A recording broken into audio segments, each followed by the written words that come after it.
Halo, halo, apa kabar Anda semua? Semoga selalu dalam keadaan sehat walafiat ya. Semoga Anda tetap semangat dan pagi ini saya akan mengajak Anda untuk membaca ayat-ayat kauniyah gitu ya. Ayat-ayat yang merupakan itu berupa tanda-tanda kebesaran alam dan katanya itu salah satu kata Cak Non ini ya.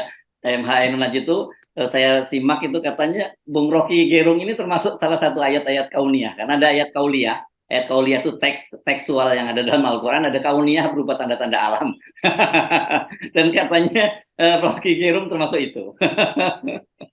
Iya, kita lagi membaca isyarat, paling nggak isyarat yang diberikan oleh alam tentang segala macam soal, terutama soal pemimpin di masa depan. Itu adalah Nah, mantap, cocok. Cocok itu. Dan isyarat itu bisa dukungan, bisa juga semacam teguran. Jadi alam selalu memberi teguran terhadap janji-janji yang kelihatannya tidak masuk akal. Kira-kira begitu nih. Ya. Dulu ya. Oke. Ya. Oke, karena kita sepakat untuk membaca tanda-tanda itu, gitu ya, Bung Rocky. Ada dua hal yang saya kira tanda-tanda yang cukup menarik yang kita baca tentang Anies Baswedan. Ini wah, gawat. Oke ya, kita bahas itu ya. Oke. Ya, di DPR kemarin menyepakati bahwa Perpu Ciptaker yang yang diterbitkan oleh Presiden Jokowi itu disetujui oleh DPR itu kecuali Demokrat dan PKS. Ini setelah tapi pertanyaan Nasdem di mana? Oh ternyata Nasdem ikut bersama partai pendukung pemerintah gitu menyetujui undang itu disahkan jadi undang-undang. Ya selesailah kalau Nasdem juga ada di sana gitu kan ya. Kemudian Anies Baswedan ini dalam waktu wawancara, ini saya baca di CNN, dia menyebutkan dia ini intinya kira-kira begini deh bahasa mudahnya adalah ya dia akan melanjutkan pembangunan ibu kota baru IKN gitu karena itu sudah menjadi undang-undang. Padahal orang kemarin bilang bahwa Anies ini sebenarnya continue atau discontinue, antitesa atau atau tesa atau sintesa, kita nggak tahu malah nih. Kalau dari sini gimana kita baca tanda-tanda itu, Bung Rocky? Itu ujian yang paling radikal buat Anies tuh. Kalau dia setuju sesuatu yang udah jadi undang-undang, itu dia harus setuju semua hal yang jenis semacam itu.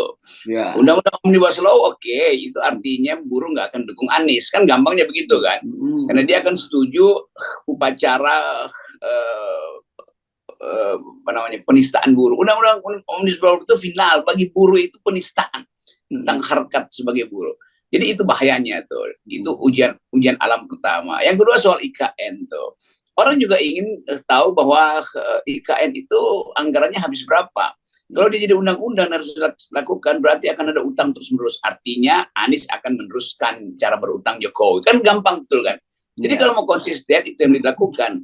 Nah kita berpikir kalau itu yang dilakukan ya mending Jokowi aja yang lanjutkan. Nggak usah Anies kan. Kan tema ini yang kita sebut tema radikal. Artinya harus ada sikap. Mau berubah atau mau melanjutkan. Ternyata Anies hanya mau melanjutkan tuh. Jadi buat apa ada semacam relawan yang berkumpul di sekitar Anies. Tapi dengan di ujungnya adalah melanjutkan proyek Jokowi. Kan itu dasarnya kan. Ini kita lakukan semacam analisis yang betul-betul radikal ya. Bukan kita ingin menghalangi Anies. Tapi kita ingin tahu konsistensi etis dari seorang pemimpin di masa depan. Nah itu dulu pengantarnya. Sebelum ada. Oke, saya teruskan dengan logika Anda tadi. Kan sebenarnya logika Anda itu berasal dari logika Anies yang menyatakan kalau semua undang-undang itu ya dia mesti dijalankan gitu. Dan kita tahu kan banyak sekali produk undang-undang itu yang betul-betul ditentang oleh rakyat. Karena artinya dengan kalimat itu tadi Anies akan melanjutkan semua. Tapi oke, kita persempit soal IKN deh supaya agak adil. Ya. Dan kita tahu kan undang-undang IKN ini sudah minta direvisi oleh pemerintah ke DPR dan dipastikan DPR juga sama seperti dengan Perpu Ciptaker tadi akan menyetujuinya begitu. Salah satunya itu adalah bahwa bukan lagi soal HGU yang sampai puluhan tahun tapi hak milik, kan itu salah satu yang diusulkan supaya investor pada datang semua. Nah, gitu ya, Bung Rocky ya. Berarti Anies nanti kalau terpilih dia juga akan menyetujui itu dong gitu ya. Ya itu kalau kita lanjutin lagi, itu artinya Anies akan jadi sales promotion boy dari Jokowi. Jadi Anies akan pasarkan itu seperti Jokowi. Seolah disuruh Jokowi, Anies, kamu tolong pasarkan lagi ya IKN itu yang diundang segala macam insentif diberikan termasuk 160 tahun ke depan kan. Jadi apa poinnya nanti kalau orang bertanya Anies itu Jokowers atau semacam bahkan petugasnya Jokowi? Ini pertanyaan yang mesti dijawab tuh. Kita ingin supaya betul-betul ada kejernihan dalam persaingan politik nanti. Kalau misalnya dikatakan bahwa ya Kalimantan perlu infrastruktur, ya memang semua tempat perlu infrastruktur.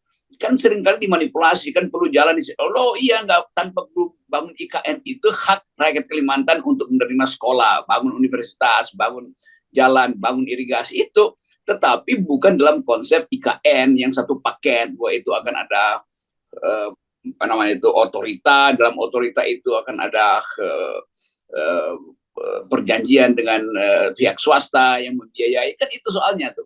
Jadi kita mesti bongkar dulu nih. Jangan seolah-olah dianggap bahwa ini kan demi Kalimantan. Memang demi Kalimantan, tapi bukan IKN-nya. Seluruh rakyat Indonesia bahkan berhak atas irigasi, berhak atas kehidupan yang memungkinkan mereka mengakses ekonomi secara lebih cepat. Karena itu perlu bangun infrastruktur. Jadi hal-hal semacam itu. Lain kalau IKN, itu satu konsep politik yang akan mengingatkan kita pada legasi Jokowi. Jadi Anies diminta untuk meneruskan legasi Jokowi. Nah, konyolnya di situ tuh. Jadi kita mau keras, justru karena teman kita harus keras. Jangan kita siksa dari awal gitu. Oh ini bisa, ya bisa, itulah. Oke. Sekarang jangan hanya Anies saja dong. Bagaimana dengan Nasdemnya juga gitu? Kalau Nasdem dia tetap oportunismenya masih tinggi, pragmatismenya juga masih tinggi itu. Dan itu yang kita minta kemarin, supaya Nasdem kasih sikap, supaya Anies juga bisa bersikap kan. Ini kan dua tawanan masa depan tuh. Kalau nggak, Anies akan dianggap sebagai, kalau begitu Anies dari awal memang deal dengan Nasdem. Lalu relawan di mana hak relawan untuk mengkoreksi? Kan ini soalnya tuh. Nah, Nasdem pasti dia akan pro omnibus law, pro IKN segala macam. Karena ada kepentingan di situ yang nggak mungkin dia batalkan. Itu pasti kepentingan material. Dan kita mau lihat sebetulnya trade off antara cara mencari keuntungan dari proyek-proyek negara dan cara memberi harapan pada rakyat bahwa negara bisa dibersihkan di ujungnya nanti itu. Nah ini tagline semacam ini diujikan pada Anies. Kan kita nggak akan ujikan itu pada Ganjar, karena Ganjar udah jelas akan meneruskan segala hal. Nanti kita akan anggap kalau begitu Ganjar dengan Anies apa bedanya? Ya nggak ada. Anies bahkan bisa disebut sebagai Ganjar kecil gitu. Ya. Dan Pak Prabowo juga pasti nggak bisa kita ujikan, karena Pak Prabowo sendiri udah muji-muji Jokowi luar biasa dan berjanji kalau terpilih jadi presiden dia akan memilih menterinya seperti cara Pak Jokowi memilih menterinya ya. Kabinetnya kan seperti kabinet Pak Jokowi gitu ya. Ya itu lebih jujur Pak Jokowi, dari awal udah bilang gua Prabowo maksudnya itu. Ya. Jadi kejujuran itu mau itu salah apa enggak, tapi dari awal kita tahu Prabowo pasti akan direstui Jokowi karena dia akan melindungi Jokowi. Kan gampang itu kan. Ya. Jadi bagian itu udah selesai itu. Anies yang ragu-ragu. Jadi kalau Anies menganggap di dalam pikiran, dalam dua kasus tadi IKN dan Omnibus Law ternyata setuju juga, itu artinya Anies juga adalah aparatnya Jokowi. Jadi kalau begitu ya bergabung aja Anies dengan Pak Prabowo, kan lebih gampang kan daripada kan sama tuh. Ya, oke. Tapi gini ya, supaya fair, kita dianggap tidak dianggap membuli Anies juga begitu ya. Kan Anies menyatakan bahwa ya itu kan dia sebagai presiden, katakan dia harus bicara soal legal format, lain kalau pengamat. Kan begitu kata dia gitu ya, lain kalau nah kita pengamat. Gimana tuh cara pandang semacam itu? Tinggal dia pilih, dia mau diamati dengan kritis atau dia mau mengabaikan tatapan pengamat. Dan kita akan bilang, ya Anda, Anies itu memang kalau jadi presiden itu taat undang-undang. Berarti pengamat itu nggak diperlukan nanti di dalam railing dia ke depan ini. Jadi udah, tinggalkan aja pengamat-pengamat ini, yang di dalam juga banyak relawan. Jadi relawan akan berhenti lah. Kita akan provokasi relawan bahwa ternyata yang Anda dukung itu tidak memerlukan pengamatan. Artinya dia tidak membutuhkan koreksi di masa depan. Pengamat itu memberi koreksi dari awal, bukan setelah Anda jadi presiden. Itu poinnya. Ini pentingnya kita kirim sinyal seterang-terangnya pada Anies tuh. Ya. Oke, ini kita paham. Saya kira ini bagian dari siksaknya Nasdem, bagian dari siksaknya Anies begitu ya. Karena bagaimanapun juga Pak Jokowi ini sejak awal kita tahu bahwa Pak Jokowi itu tidak menghendaki Anies Baswedan. Kita tahu banyak sekali macam-macam upaya menggagalkan Anies Baswedan untuk maju sebagai capres. Salah satunya kan kemarin yang sampai sekarang masih terheboh adalah manuver dari KPK gitu ya, Bung Rocky ya. Apakah ini kalau kita dalam terminologi agama ini kita sebut sebagai siasah gitu? Beratnya, ya. Dan siasat ini yang dibaca dengan baik oleh Pak Jokowi sebagai politisi itu. Ya. Jadi nanti yang konyolnya nanti Anies bahkan udah berbaris di belakang Jokowi terus Jokowi tinggalin. Nah itu lebih konyol lagi itu kan. Jadi sekali lagi ini momentum untuk ujian etis, ujian etikabilitas itu dasarnya tuh. Dan relawan akan saya minta untuk kasih ujian tertinggi itu. Bahwa itu teman-teman kita oke, kita nggak peduli karena kita hanya ingin melihat Indonesia itu tumbuh di dalam ethical imperatif yang total itu. Nah kalau bagian-bagian itu nggak bisa juga diucapkan ya udah bye bye bahwa oke, kita ambil langkah lain bahwa kehidupan politik kita memang berabad-abad ke depan masih akan pakai pola yang seperti ini yaitu continuity and change, tapi continuity lebih banyak tuh. Itu dasarnya kan. Jadi nggak ada batas etis, nggak ada semacam batas air untuk mengatakan bahwa ini daratan, ini lautan. Berat itu. Oke, jadi sebenarnya apa yang bisa kita simpulkan dari situasi semacam ini? Karena kalau saya mengamati Anda ini kan yang begini-begini clear. Bahkan kemarin ketika dalam kasus Yosua lah ya, kasus brigadir fonisnya terhadap Sambo dan keluarga dan istri dan juga para pendukungnya begitu ya. Anda waktu itu dengan tegas juga mengkritik Pak Jokowi, Pak Mahfud MD ketika dia menyatakan bahwa itu sudah tepat. Dan saya tahu publik itu sebenarnya juga mendukung Pak Mahfud gitu, karena memang publik menginginkan itu agar tidak dihukum mati gitu. Tapi Anda bisa dengan lantang dan itu saya amati Anda juga menyampaikan di depan Pak Mahfud MD langsung begitu kan? Ya kalau soal itu saya nggak ada pertimbangan dengan macam-macam itu. Mahfud tetap setelah itu ya saya masih bicara Pak Mahfud, Anda saya tetap dukung jadi presiden. Tapi soal-soal yang menyangkut ethical imperatif saya nggak mungkin main-main gitu kan. Dan demikian halnya juga dengan Anies. Dua-duanya teman saya, Mahfud teman saya, Pak Luhut juga begitu. Walaupun udah makan siang berkali-kali atau bertemu, tapi saya tetap kasih kritik. Jadi dasarnya adalah kejujuran kita. Itu nggak akan menghalangi persahabatan. Tapi kita mau ajarin para pemimpin itu beri contoh pada rakyat bahwa yang Anda ucapkan itu akan ditagih. Bukan setelah Anda ucapkan lalu Anda bilang oke, kita bikin persyaratannya. Anda udah ucapkan kok, syaratnya kita pasang dulu baru Anda ucapkan. Jadi dasar ini yang kita pakai juga buat Anies yang elektabilitasnya lagi tinggi-tingginya sekarang.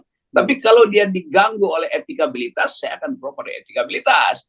Itu dasarnya tuh. Karena kami pengamat, kami analis, kami bukan pemain politik. Jadi kalau pemain politik silahkan siksak. Kalau siksak itu kita tahu bahwa berbahaya, kita beritahu. Tapi kalau dia jalan terus, ya udah kita gelincirkan aja sekaligus. Di tikungan kita kasih oli aja tuh supaya tergelincir sekaligus kan. Di situ ujiannya tuh.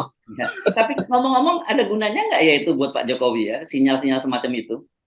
Ya buat Pak Jokowi yang nggak ada pentingnya tuh, karena Pak Jokowi cuma ingin bahwa apa yang dia perbuat hari ini tidak akan menimbulkan delik di kemudian hari atau sprindik di kemudian hari. Tapi kita duga bahwa rakyat kita tetap ingin mempersoalkan banyak kebijakan Pak Jokowi yang sebetulnya mendua tuh, dan itu yang akan kita kontraskan dengan pemimpin berikut, mau Anies, mau Prabowo, mau Sandi, mau Ahy, siapapun. Jadi sekali lagi forum-forum yang kita bangun, wacana yang kita bangun sekarang adalah wacana untuk bikin kontras. Nah mereka yang ingin ragu-ragu ya udah silahkan tutup kuping kalau kita kasih kritik, kan gampang aja tuh. Saya ingin mengambil analogi dari strategi marketing gitu ya, Bung Rocky ya. Salah satu strategi marketing yang utama itu ketika Anda menjadi produk baru, itu Anda harus punya diferensial terhadap produk lama yang sudah menjadi market leader ya. Kalau Anda kemudian juga menyatakan bahwa produk kami sama dengan produk yang lama itu. Kalau gitu buat apa dong kami beli Anda, kan gitu ya. Itu artinya SPG-nya orangnya sama juga dari produk lama ke depan. Sales promotion girl-nya, dalam hal ini sales promotion boy-nya sama aja tuh.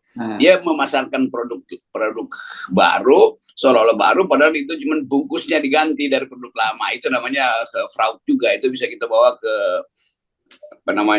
Komisi Persaingan Usaha. Oke, kita sampai di sini dulu ya. Kita membaca ayat-ayat kauniyahnya ya.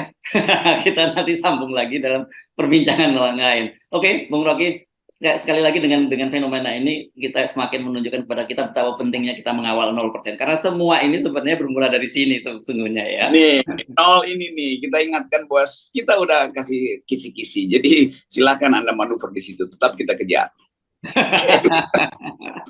Oke, dan sekali lagi karena kita pengamat gitu ya. Yes. Nggak perlu siksa. Oke, sampai ketemu lagi. Sampai nanti sore, Bung Rocky ya. Mantap.